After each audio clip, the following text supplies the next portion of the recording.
एक गांव में देनो नाम का किसान रहता था। वो औलाद के लिए बहुत दुआएं मांगता था। फिर अल्लाह ने उसे 3 बेटे दिए, मगर तीनों बहुत छोटे कद के थे।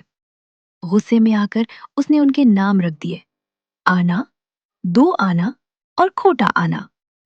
वक्त गुजरता गया, कद तो ना बढ़ा, मगर उनकी सलाहियतें हैरान कुन थीं। अन्ना जानवरों की आवाजें निकालता था, दो अन्ना बेहतरीन तीरंदाज था और खोटा अन्ना हवा में उड़कर खतरनाक लात मारता था। एक रात चंद डाकू देनों के घर में घुस आए। उन्होंने किसान को मारना शुरू कर दिया, मगर उन्हें खबर नहीं थी कि 3 छोटे हीरो जाग रहे हैं। डाकुओं के भागते ही किसान ने सुकून का सांस लिया।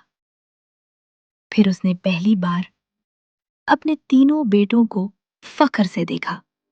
उसे एहसास हो गया था कि जिन बच्चों को वो नकारा समझता था, वही उसकी सबसे बड़ी ताकत थे। किसान की आंखों में खुशी आ गई। अगले दिन खबर मिली कि बादशाह अपनी शहजादियों के लिए बहादुर शौहर ढूंढ रहा है। तीनों भाई फौरन महल की तरफ रवाना हो गए। लोग उन पर हंस रहे थे, मगर जब मुकाबला शुरू हुआ, दो आना ने तीरंदाजी जीत ली और खोटा आना ने बड़े बड़े पहलवानों को गिरा दिया। फिर मैदान में खतरनाक जानवर छोड़ दिए गए। सब लोग भाग गए, मगर तीनों भाई डटे रहे। आना ने शेर की आवाज निकाली, दो आना ने तीर बरसाए और खोटा आना लाते मारता रहा। आखिरकार बादशाह ने तीनों भाइयों की बहादुरी मान ली और अपनी तीनों शहजादियों की शादी उनके साथ कर दी। हैरत की बात यह थी कि तीनों शहजादियां भी छोटे कद की थीं। बादशाह मुस्कुराकर बोला, इन शहजादियों के लिए तुम तीनों से बेहतर कोई नहीं हो सकता।